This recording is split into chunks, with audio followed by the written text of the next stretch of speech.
अस्सलामुअलैकुम everyone, welcome once again आप सबका। ये कंटिन्यूटी में जो हमारा सेकंड सेशन है about parental counselling. Earlier session में हमने डिस्कस किया कि काउंसलिंग की क्यों ज़रूरत पड़ती है और किन किन टॉपिक्स पे, किन किन एस्पेक्ट पे हम पेरेंटल काउंसलिंग कर सकते हैं, किस तरीके से कर सकते हैं, कौन से जनरल टॉपिक्स हैं या कौन से स्पेसिफिक टॉपिक्स हैं जिन पे हमें एज स्कूल काउंसलर फोकस करना चाहिए।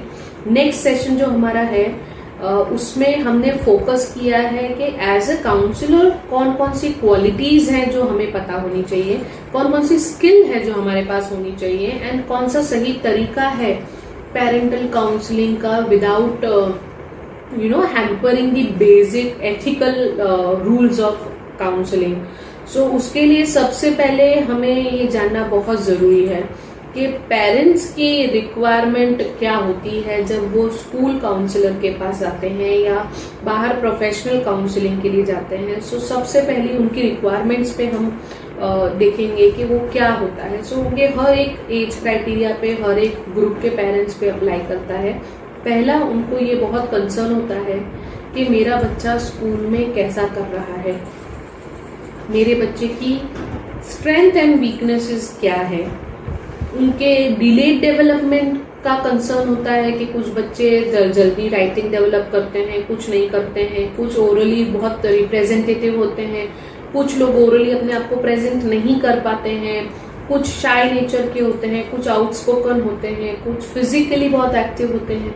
सो पेरेंट का ये कंसर्न होता है आमतौर पे कि मेरा बच्चा हर एरिया में अच्छा करे, और इसी वजह से वो अपने आप पे वो एक्सपेक्टेशंस लाद लेते हैं, बच्चों पे वो दे देते हैं कि हर एरिया में होना चाहिए। तो कई बार जब बच्चा एक एरिया में एफिशिएंटली कर रहा है और दूसरे एरिया में नहीं कर रहा है, वो इस वजह से क्योंकि हर एरिया में हर बच्चा नहीं कर सकता। हर बच्चा अपने एज के हिसाब से, अपनी डेवलपमेंट के हिसाब से ग्रो करता है।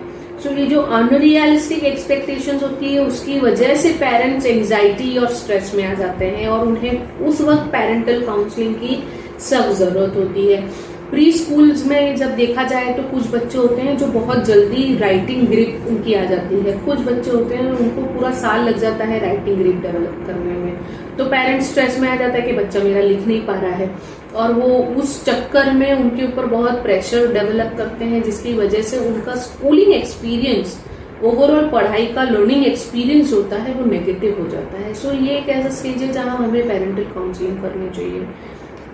हायर ग्रेड्स में स्टडी स्किल्स, हम बच्चे पे बहुत फोकस किया जाता है। कुछ बच्चों की मेमोरी स्किल्स बहुत अच्छी होती हैं, कुछ बच्चों की अंडरस्टैंडिंग ऑफ डिफिकल्ट कंसेप्ट्स बहुत अच्छे होते हैं, तो उनकी मेमोरी स्किल अच्छी नहीं होती है, जिसकी वजह से वो ग्रेड्स पे रिफ्लेक्ट करता है। और पेरेंट्स का अल्टीमेट गोल हो जाता है कि बच्चे की ग्रेड्स क्या है, और उस वजह से वो पेरेंट्स बच्चों पे प्रेशर क्रिएट करते हैं, खुद भी एंजाइटी के शिकार होते हैं और बच्चों को भी उसी में मुब्तला कर देते हैं। इस स्टेज पर पेरेंटल काउंसलिंग की जरूरत होती है, जहां हम बच्चे की करेक्ट एक्सपेक्टेशंस पेरेंट्स की क्या होनी चाहिए उस वक्त, बच्चे की इंडिविजुअलिटी को ध्यान में रखते हुए उस पर हमें फोकस करना चाहिए। सो ये एक कंसर्न ऑफ डिलेड डेवलपमेंट जो होता है कि पेरेंट को लगता है कि उनका बच्चा डेवलप नहीं कर रहा है, वो इस डिफरेंस को नहीं समझते हैं कि बच्चा अपने पेस से डेवलप हो रहा है, अपने स्पीड से, पर्सनल स्पीड से डेवलप हो रहा है, और हर एरिया में कुछ कुछ तरीके से हो रहा है और किसी एक एरिया में ज्यादा अच्छे से हो रहा है। ये समझाने के लिए कांस्टेंट पेरेंटिंग काउंसलिंग की, पेरेंटल काउंसलिंग की जरूरत होती है। वो सजेशंस घर पे क्या करें उसके सजेशंस भी एक्सपेक्ट करते हैं पेरेंटल काउंसलिंग में कि हमें क्या करना चाहिए घर पर, ताकि हम बच्चे को बहुत ही हैप्पी एंड बैलेंस्ड एक्सपीरियंस दे चाइल्डहुड का। तो वो ये भी पेरेंटल काउंसलिंग से एक्सपेक्ट करते हैं। दूसरी एक और चीज वो एक्सपेक्ट करते हैं कि कौन कौन से प्रोग्राम्स, कौन कौन सी एक्टिविटीज अवेलेबल हैं आउट इन दी मार्केट और इन दी एरिया जो उनके बच्चे को प्रॉपर ग्रोथ और डेवलपमेंट दे सके। So that also, for that also वो पेरेंटल काउंसलिंग के लिए जाते हैं। उनका एक सोशल डेवलपमेंट भी बहुत मेजर कंसर्न होता है बच्चे को लेकर के, स्पेशली जब बच्चा थोड़ा सा इंट्रोवर्ट हो, कि उसका सोशल डेवलपमेंट सही तरीके से हो रहा है कि नहीं हो रहा है।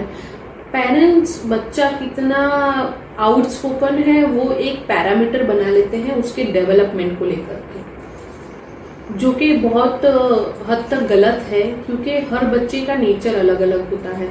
तो कोई बच्चा जो आउटस्पोकन नहीं है, इसका ये मतलब नहीं है कि उसका सोशल डेवलपमेंट कम है। उसका ये मतलब है कि उसका प्रिफर्ड वे ऑफ सोशलाइजिंग अलग है और तरीका उनका अलग है। उसका नीड ऑफ गेटिंग, उसकी जो जरूरत है सोसाइटी से रिलेट करने की, वो थोड़ी कम है और कुछ बच्चों की थोड़ी ज्यादा होती है। तो वो एक पैरामीटर पे वो बच्चे को जज कर लेते हैं कि बिकॉज तुम इतने एक्सप्रेसिव नहीं हो, आप ग्रेड्स नीचे आते हैं या what ever it is.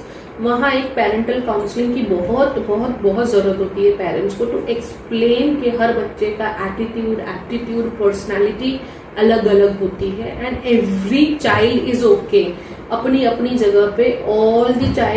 All children are actually okay and perfect. So ये एक पेरेंटल काउंसलिंग का एस्पेक्ट है जो हमें देखना चाहिए। उनका एक और होता है कि बाकी लोगों से पीयर प्रेशर तो रहता ही है कि बाकी अमंग्स पीयर्स वो कैसा है, बाकी अपने टीचर्स से और अडल्ट से कैसा रिलेशन है, उस पर भी बहुत ज्यादा फोकस होते हैं जब वो काउंसलर से मिलते हैं कि वो सही है या नहीं है। And disciplining at home major concern होता है उनका कि बच्चा घर पे डिसिप्लिन करना उनके लिए थोड़ा डिफिकल्ट हो जाता है। जहां न्यूक्लियर फैमिली है वहां पेरेंटल सुपरविजन कम होता है, उस वजह से भी डिसिप्लिन इश्यूज आते हैं। एंड जहां जॉइंट फैमिलीज है where there are too many people to control children, वहां पर भी ये इश्यू आता है कि disciplining child becomes difficult because the child has an alternative कि मम्मी ने डांटा तो दादी के पास चले गए, दादी ने डांटा चाची के पास चले गए, all this. And nuclear families जहां कोई नहीं होता है वहां ये इश्यू होता है कि एक ही इंसान बच्चे को डिसिप्लिन करता है, जिसकी वजह से after a certain period of time the child shuts down कि मुझे नहीं सुनना है। सो पेरेंटल काउंसलिंग में majority of the cases disciplining at home वाले भी आते हैं, जो हमको when we are getting into counselling, parental counselling, हमें ये बैक ऑफ द माइंड रखना चाहिए।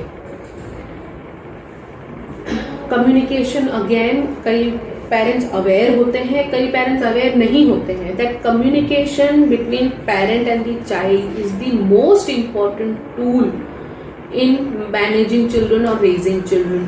सो दे लुक फॉरवर्ड कि वो हमें अलग अलग तरीके मिले टू कम्युनिकेट, इम्प्रूव कम्युनिकेशन बच्चे और पेरेंट के बीच में। So this is also what we should expect in parental counselling कि हमारे पास एज प्रॉब्लम आएंगी।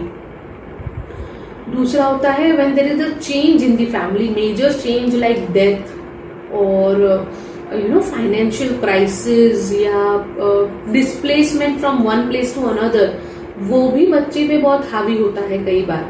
तो तब भी पेरेंट्स को पता नहीं होता how to deal with that. तो पेरेंटल काउंसलिंग में हमको बहुत क्लोज लुक रखना पड़ता है बच्चों पे कि इन केस ऑफ डेथ बहुत इफेक्ट करता है of close family members like grand parents etcetera, कि बच्चे पे इमोशनली उसका क्या असर पड़ता है एंड हाउ वी शुड, ये जो ट्रांजिशन है ऑफ लॉस हमको उसको स्मूथ बनाना है। तो उसमें parental counselling is very important because यहाँ पेरेंट्स का जो इमोशनल स्टेट है वो बहुत इम्पैक्ट करता है their behaviour to the child and child already is going through that loss. So वो उसमें हमको पेरेंटल काउंसलिंग में ये चीजें भी ध्यान रखनी होती हैं।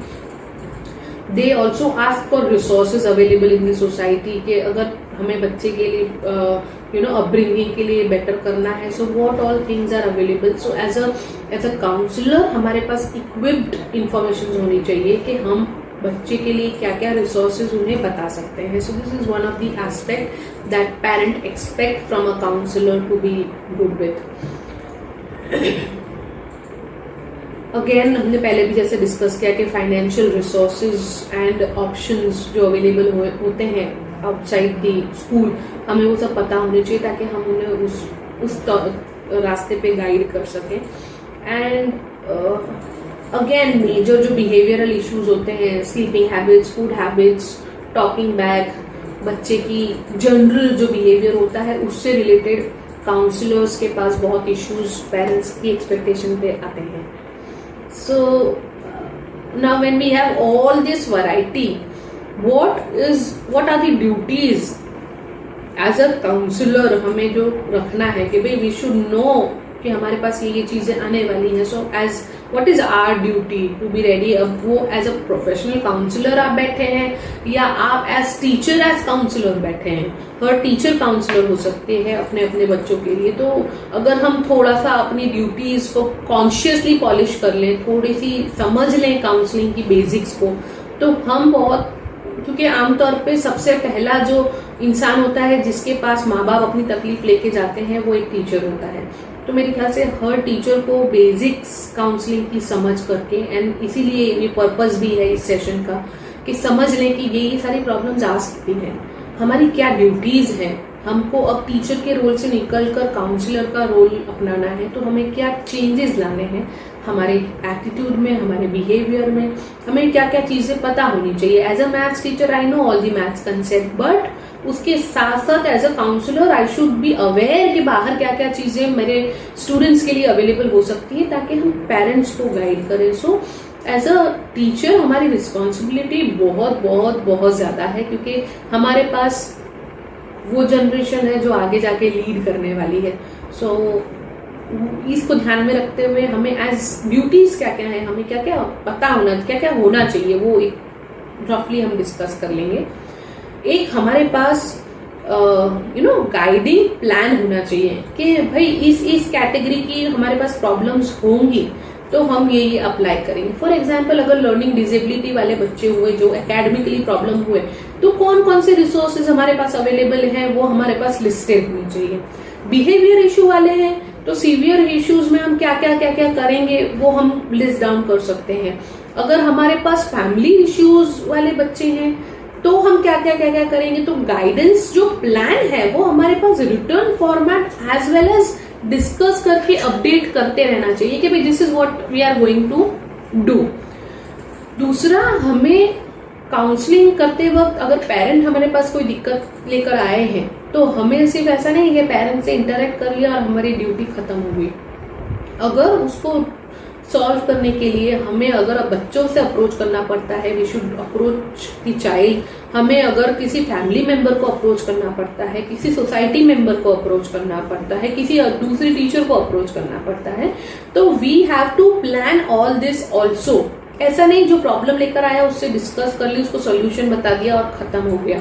नहीं, हियर अगर हमें as a counsellor we are doing and if we feel all these people are also required to be involve, we have to involve all these people in our counselling intervention, जो हमने पहले stages में discuss किया. Along with this, जब हम ये intervention plan करते हैं, हमें सिस्टमैटिक इंटरवेंशंस देने हैं to all the parties involved, whether it is parent, whether it is peer members, या school administration है या सोसाइटी मेंबर्स हैं, सबका जॉटेड प्लान होना चाहिए कि this is what we are going to follow up. In cases of behaviour, जहां severe misbehaviour होता है, वहां all the surrounding members have to come as a unit. अगर उस बिहेवियर को मैं अलग तरीके से डील कर रही हूँ एज अ टीचर, मैं एज अ पेरेंट अलग तरीके से डील कर रही हूँ, एज सोसाइटी मेंबर अलग तरीके से डील कर रही हूँ, हम कहीं नहीं पहुंचेंगे. तो हम सबको एक एरिया पे लाने का काम होगा काउंसलर का, जो पेरेंटल काउंसलिंग में आप मेंशन भी करेंगे कि this is how we are going to do, and counsellor उनको एक पेज पे ला करके उस स्पेसिफिक इशू को एड्रेस करेंगे.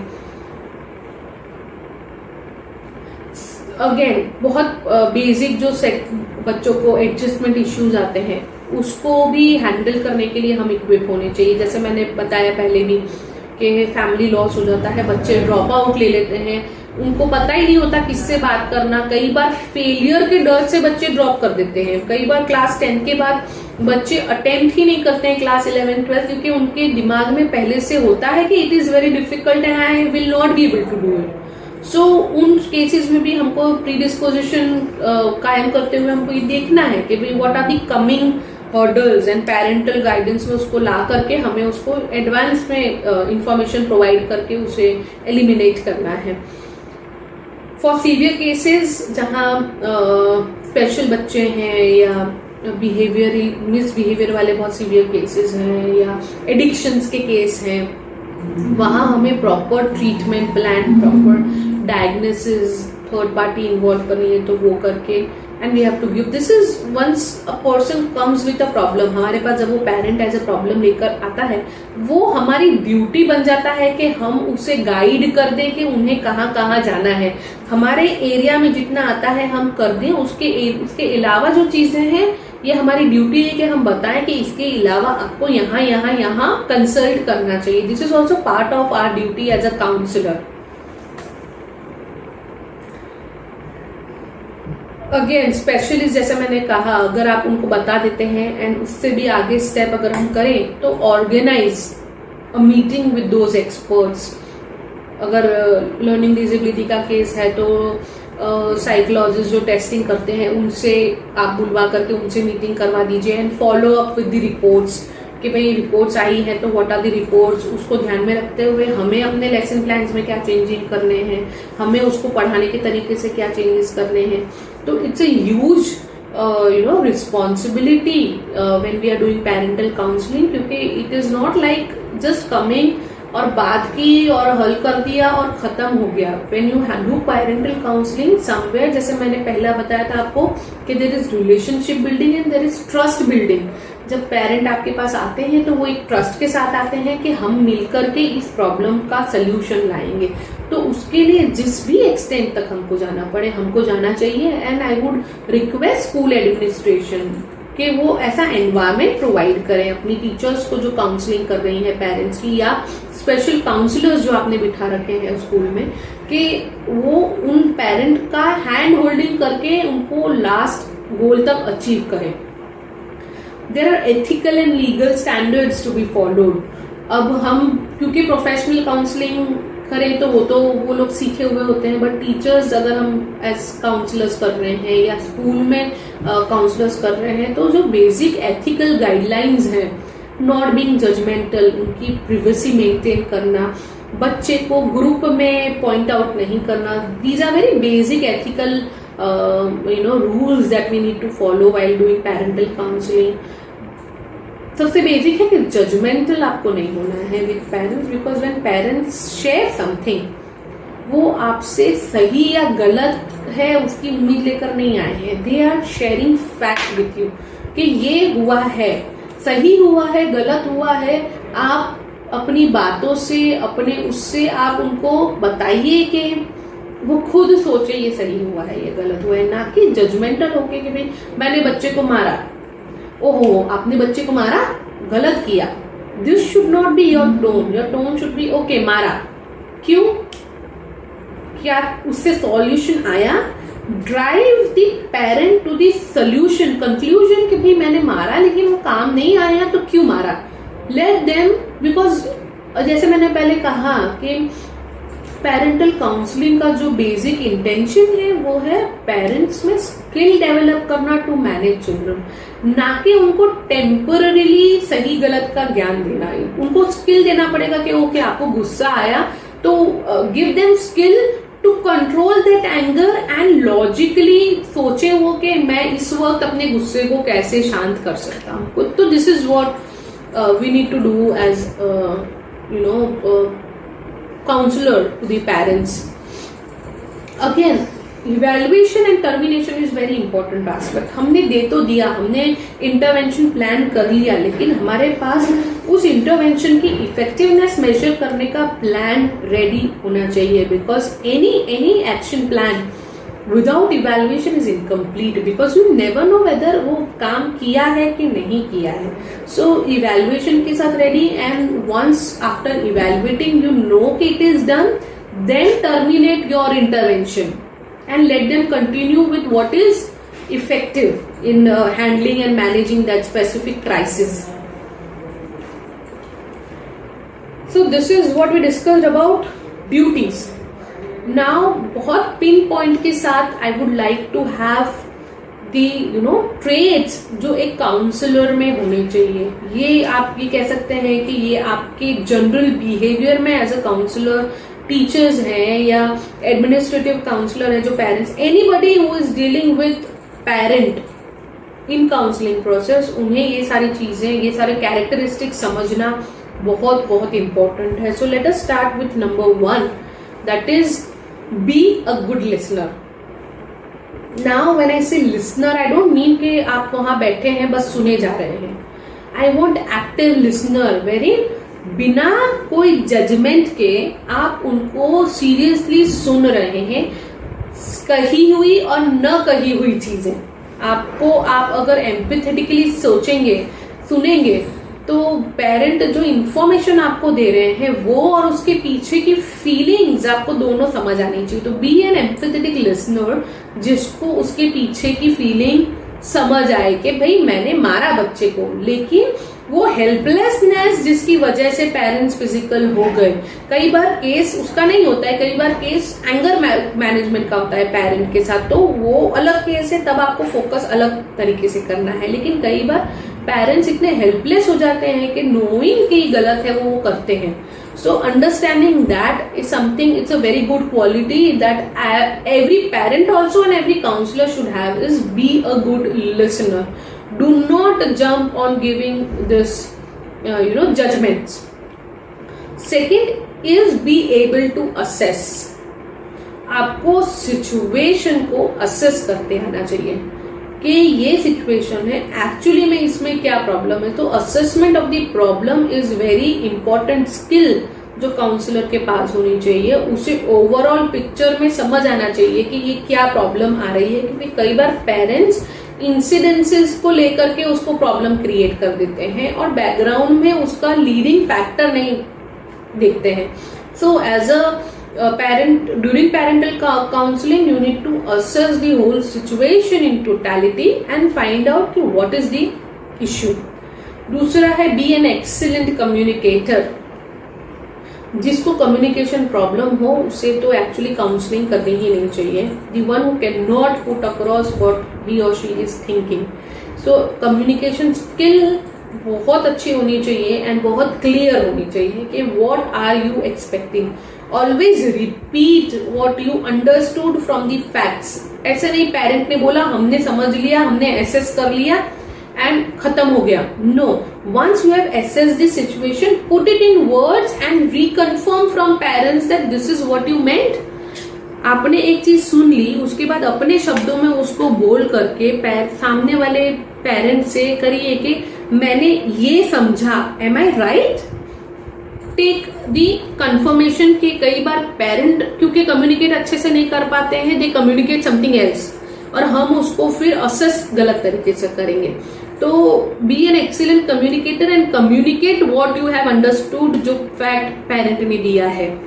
दूसरा है appreciate diversity. In this process of communication with parent and counselling, हम अगर सेट एंड मेंटालिटी से जाएंगे कि this is an ideal thing to look in parent, हम कभी भी एम्पैथी नहीं कर पाएंगे display. You always have to be open with diversity without being judgemental. मैं बार बार ये वर्ड यूज कर रही हूँ इस सेशन में with a purpose that you understand that in that situation हम किसी को जज नहीं कर सकते, बिकॉज वो एक सिचुएशन नहीं होती है, पीछे बहुत सारी दूसरी बेसिक चीजें होती हैं. सो पहला रूल कि हमको जजमेंट नहीं देना है कि ये सही करा या गलत किया. हमको उसको एक सिचुएशन के तौर पर देखकर उसकी ये करनी है, which is very important skill जो हमको कॉन्शियसली लानी है, क्योंकि हमारा ह्यूमन नेचर होता है चीजों को सही और गलत बोलने के. सो वेरी एक्सेप्ट डाइवर्सिटी के अलग अलग तरीके के लोग मिलेंगे आपको, अलग अलग फोकस वाले पेरेंट्स मिलेंगे. यू हैव टू एक्सेप्ट सबको with equal respect. Next trait है वो है बी फ्रेंडली. आपको पेरेंट्स के साथ फ्रेंडली होना है.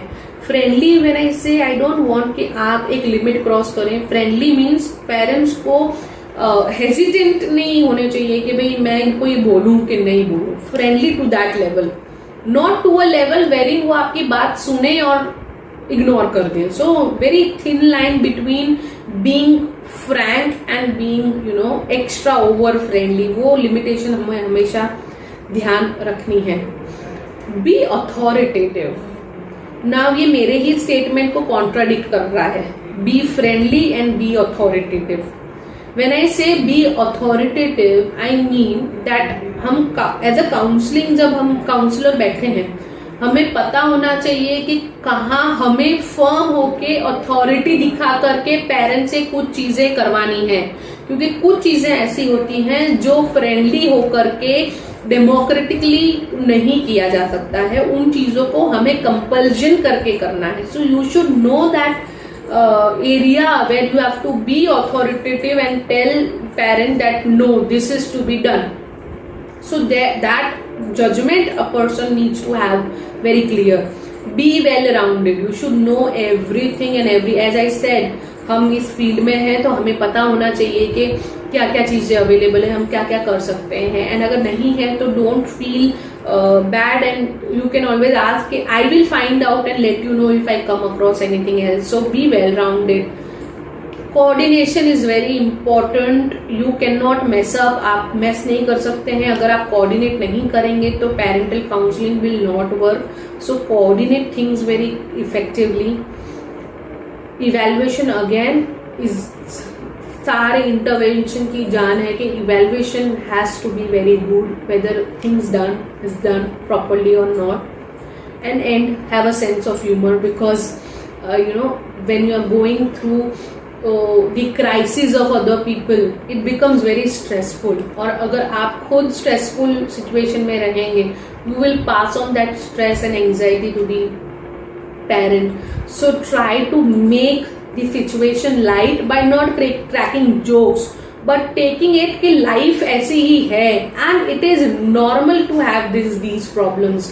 जब हम उनको स्ट्रेस करते हैं कि हमें तुम्हें क्यों मिला है, हमें क्यों मिली है ये सारी प्रॉब्लम्स, ये एंजाइटी और ये स्ट्रेस पेरेंट्स का हमको दूर करना है कि आप अकेले नहीं हैं एंड ये नॉर्मल है. मेकिंग इट नॉर्मल कि अगर आपके पास एक सीवियर मिसबिहेविंग बच्चा है, ये नॉर्मल है. बहुत सारे पेरेंट्स के पास ये प्रॉब्लम होता है, लेकिन आप उसको किस अप्रोच के साथ देखते हैं वो मैटर करता है कि आप आगे उसको कैसे लेके जाएंगे. तो have a little bit of sense of humour and practical solutions two things.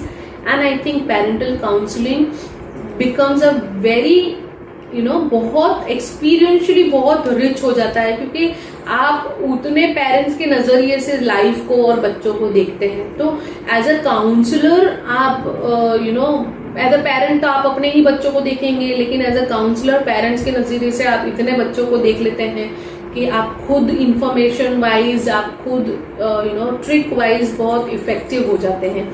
सो मैं दुआ करूंगी कि आप ये सेशन है इसमें से आपको कुछ सीखने को मिला हो, जो आप अपने बच्चों के साथ, अपने पेरेंट्स के साथ इसे इम्प्लीमेंट करें. एंड अल्लाह करे आप लोग सब उस काम में कामयाब हो.